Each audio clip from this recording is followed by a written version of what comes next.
필요한 만큼만 읽기, 쓰기, 말하기, 생각하기, 행동하기. 줄였더니 인생의 중요한 것들이 보이기 시작했습니다. 저는 줄이는 게 체질입니다.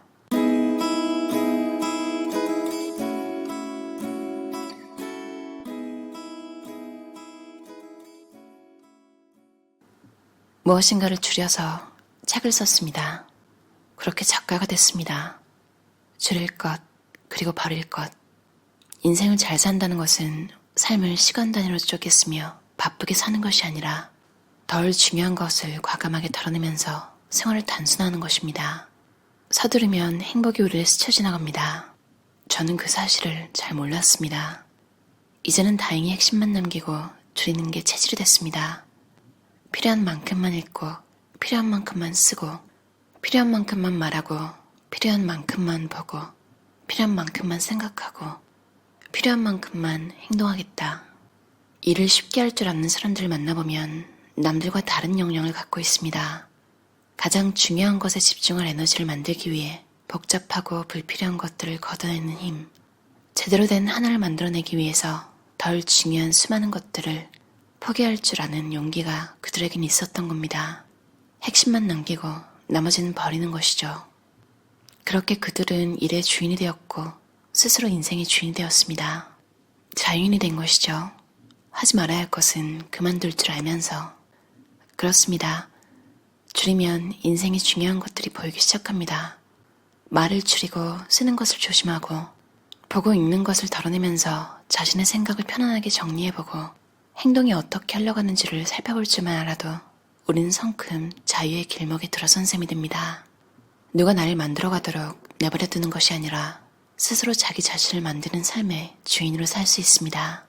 모든 상실에는 선물이 숨어있게 마련이라고 합니다. 괜한 욕심으로 붙잡고 있는 군더더기를 과감히 놓아버린다면 우리는 숨어있는 인생의 선물을 받게 될지도 모릅니다. 지금껏 바쁘다는 이유로 하지 못했던 취미생활이나 함께 시간을 보내지 못했던 소중한 사람들, 혹은 제대로 돌보지 못했던 나 자신의 치유 같은 건 말이죠. 지금 그리고 여기에서 불필요한 것들을 줄여야 할 이유입니다. 이젠 당신에게도 권하고 싶습니다. 줄여보세요. 자신이 할 것과 하지 말아야 할 것을 구분할 줄 알아야 합니다. 나의 삶에 이득이 되지 않는 것들을 줄이려는 노력은 책 선택에서도 다르지 않다는 점을 기억해 두십시오. 살아남기 힘든 세상에 믿을 건 자신입니다. 책 선택도 나의 오늘에서 시작하세요. 필요한 것만 읽으면 됩니다. 변화를 이끌어내고 싶다면 갖고 있지 않은 무언가를 갈구하기보다 갖고 있는 것들 중에서 불필요한 것들을 버리고 줄여갈 때 제대로 된 자기 자산을 만들어낼 수 있습니다. 막연하게 받은 대단한 도서 목록은 우리를 불편하게 합니다. 독서는 자기 자신을 빛나게 해야 합니다. 대단한 책을 두고 괴로워하지 말고 지금 필요한 책부터 읽으세요. 무겁고 진중한, 읽어도 이해하기 힘든 어려운 책 대신에 나에게 필요한, 나에게 맞는 자기만의 책을 선택하는 겁니다. 지금의 나를 위한 책부터 읽으십시오. 한 권의 책에서 단 하나의 문장만 찾아내도 충분합니다. 책이 인생을 당장 바꾸지는 못할지 모르지만 최소한 바뀔 인생의 모습을 보여주긴 할 겁니다. 좋은 책을 주변에 배치하세요. 줄일수록 더 많은 것이 전달됩니다. 내 글에서 복잡하고 어지러운 요소를 찾았다면 줄이고 제거해야 합니다. 불필요한 것은 없애고 제거하고 줄여내면서 필요한 말만 간결하게 써야 합니다. 불필요한 글들을 덜어내서 간결하게 문장을 구성하세요. 불필요한 요소를 생략하면 글이 편해집니다. 말을 줄이면 대화가 풍성해집니다. 기억에 남는 최고의 찬사는 바로 이 말이었습니다. 당신에게 말하고 나니 마음이 후련해졌다. 이야기꾼이 되려고 애쓰지 말았으면 합니다. 자신의 말을 적절하게 줄이며 듣는 사람이 되어보세요. 할 말이 없을 때는 하지 않습니다. 일본에는 배가 80% 찰 때까지만 먹으라는 문화가 있답니다. 멈춰야 할 때를 알아야 함을 강조하는 것이겠죠. 말도 마찬가지입니다. 자기 절제의 말하기가 필요합니다. 자기 자신의 말하기에 많은 사람이 애착을 느끼는 이유는 말 몇 마디로 상대방을 변화시키겠다는 순진한 착각을 막연한 쾌감으로 생각하기 때문이라고 합니다.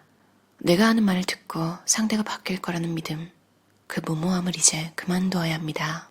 섣불리 상대방을 변화시키겠다고 하는 알량한 자존심을 버리고 자신의 말을 듣고 있는 상대방을 있는 그대로 존중하세요.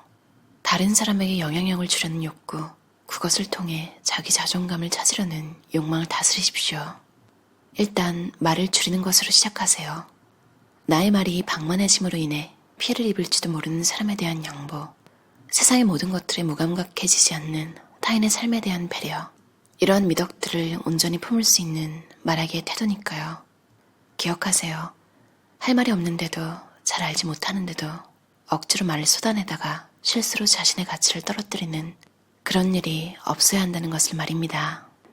그것이 말하기의 현명함입니다. 타인의 시간을 줄여주면 존경을 받는다고 합니다.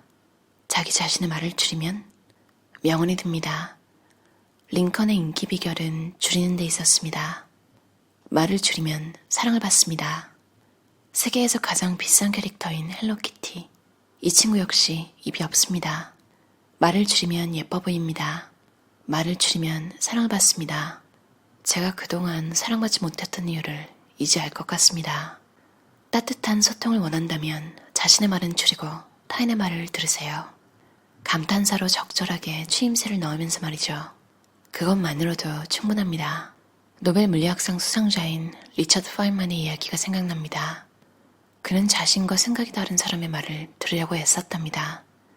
대학생 때는 자기 전공과 관련이 없는 과목을 수강하기도 했는데 탁과 학생들이 모여있는 곳을 찾아다니며 궁금증을 갖고 다른 사람의 이야기에 귀를 기울이고 싶어서였답니다. 그가 세계적 물리학자가 될 수 있던 비결이 아닐까요? 줄이고 줄여서 필요한 말을 예의 있게 해야 비로소 우리의 말은 상대방에게 전해집니다. 과거의 흠결을 캐내는 것이 아닌 미래의 성과를 얻어내는 간결한 말이 필요한 때입니다. 상대방을 잘 모르면서 함부로 말하라는 욕망을 줄이세요. 잘 알지도 못하면서 아는 체 하는 말할만큼 관계를 엉망으로 만드는 것도 없으니까요. 오롯이 좋은 것만 눈에 담고 싶습니다. 좋은 것만 보겠다는 다짐은 여행을 떠나기 전 짐을 꾸리는 것과도 같습니다. 준비 과정에서 불필요한 짐을 덜어내면 어깨가 가벼워집니다. 더 오래 걷고 더 많이 보고 결국 더 많이 느낄 수 있게 됩니다. 보는 것도 마찬가지입니다. 불필요한 것, 불쾌한 것을 보는 일을 덜어내면 자신에게 진짜 필요한 것들이 비로소 모습을 드러냅니다. 영혼의 좋은 것들과 마주할 시간을 늘릴 수 있습니다. 소중한 에너지를 엉뚱한 곳에 낭비하지 마세요. 남이 아닌 나를 보는 시간을 늘리세요. 바라보아야 할 것만 바라볼 수 있도록 바라보는 범위를 줄여보세요. 인간관계가 거칠어지고 있다면, 일상이 뭔가 잘 풀리지 않고 꼬이기만 한다면, 프레젠테이션을 하는데 뭔가 허둥대고 있다면 그때가 바로 뭔가를 줄여야 할 때임을 알아채고자 합니다. 타인에 대한 관심은 줄이고 자신이 행동하게 만드는 아이디어는 늘리세요. 우리의 일상은 심플해야 합니다. 쓸데없는 일에 시간과 힘을 빼앗기지 않아야 하며 할 일은 명확히 해야 하고 이를 위해 환경은 절제되어야 합니다. 독서를 하고 싶다면 손이 닿는 곳에 책을 놔둬야 합니다. 자신에게 남겨진 잡동사니 혹은 쓰레기들을 버리지 못한다면 여유 혹은 편안함을 기대할 순 없습니다. 편하지 않으면 몰입도 안 됩니다. 잘 모르면 일단 줄이십시오. 줄이고 버리는 만큼 새로운 곳에 도전할 수 있다. 자신의 성장을 위해서라도 할 수 없는 건 하지 않는 게 맞습니다. 우리의 삶은 선택과 집중의 결과물입니다.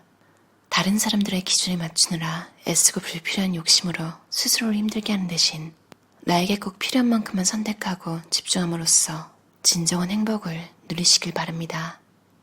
어떠셨나요?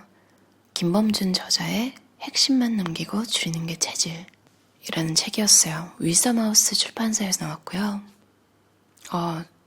문장이 되게 뼈를 때리면서 아프지만 되게 공감이 또 가는 내용이 있었어요. 막 상대방한테 특히 뭔가 내가 원하는 게 있을 때 말이 자꾸 많아지잖아요. 그러니까 설득을 하려고 하는. 근데 잘 생각해보면 내가 말을 많이 한다고 해서 상대방이 설득된 적이 있었나? 잘 모르겠어요. 그냥 만약에 뭔가 일이 잘 풀렸다면 그건 그냥 우연히 그 사람이 마음을 그렇게 먹어서지 내가 말을 잘했다고 마음을 바꾼다? 이런 건 되게 드문 것 같아요. 뭔가 그런 상황이 있을 때 차라리 말을 줄이고 그냥 너가 잘 알아서 생각해봐. 이렇게 하는 게 오히려 더 믿음이 가는 것 같기도 하고. 그리고 또 말을 하게 되는 이유가 상대방이 어색할까봐. 이건 진짜로 좀 좋은 의도잖아요. 좋은 의도인가? 아니면 내가 그냥 불편해서 그런가? 또 말하다 보니까 잘 모르겠네요. 그러니까 상대방이 내가 말을 안 하고 그러면 불편할까봐. 그리고 사실 나도 좀 이 정적이 너무 불편한 거예요. 그래서 막 내가 막 말을 하고, 심지어는 내가 막 말을 계속 하고 있는데 상대방이 계속 조용하면, 야, 너도 말 좀 해봐. 진짜 이런 말도 안 되는 말까지 던지게 되잖아요. 그러니까 아까 차라리 조용했을 때가 낫지. 이 정적을 극복해보고자 막 말도 안 되는 말 막 나도 막 꺼내놓고 심지어 이제 상대방한테 강요하는 거죠. 너도 말하라고. 참 이렇게 생각하고 보니까 정말 쓸데없는 말은 안 하는 게 최고인 것 같아요. 그리고 저도 좀 많이 고친 건데요. 예전에는 제가 그 예시에 들었던 그 사람이었어요. 제가 방금 말했던. 상대방도 어색할까봐 걱정되고 나도 어색한 게 너무 싫은 거예요. 그래서 막 되게 활발한 척하고 막 얘기를 막 늘어놓고 막 그랬는데 내가 그 정적을 편애하는 사람이 되고 나니까 상대방이 말을 시작하더라고요. 그 만약에 정적이 있는 상황이 되면 어쩌면 나보다 더 조용할 사람이 먼저 말을 하니까 대화가 참 편해지고. 왜냐면 보통은 그 정적은 외향인이 앞에 있을 때는 그 정적이 거의 없거든요. 그러니까 저보다 더 조용한 분들, 그런 분들이랑 둘이 있을 때 정적이 정말 끝도 없이. 오히려 상대방이 말을 시작하니까 저는 좀 반반이라서 맞춰주게 되고 그 대화가 또 재밌어지고 그러더라고요. 근데 가끔 진짜 끝까지 정적으로 끝나는 경우가 있는데 그럴 때는 진짜로 내가 먼저 말을 하지 않는 게 나았었던 상황인 게 많아요. 내가 막 말을 해봐야 반응이 참 정말 그냥 차라리 조용히 할 걸 이런 생각이 드는 그런 경우가 많았던 것 같아요. 그리고 이 책에서 제일 또 공감이 갔던 게 PPT 만든다고 하죠. 회사에서 프레젠테이션 만들거나 할 때 이상하게 또 분량에 집착하시는 윗분들이 있잖아요. 그런 경우에는 막 억지로라도 분량을 막 늘려가지고 뭔가 좀 풍성해 보이게 그런 걸 좋아하시는 분들한테는 그런 걸 맞춰줘야 되는데 참 그게 부질없다는 생각을 자주 했거든요. 근데 이 책에서도 나와 있어서 되게 공감이 갔어요. 중복을 제거해야 한다는. 이런 분이 제 상사라면 삶이 훨씬 편해지겠죠? 오히려 근데 정말 줄이는 게 더 어렵잖아요. 깔끔하게. 필요한 내용만 딱 담고.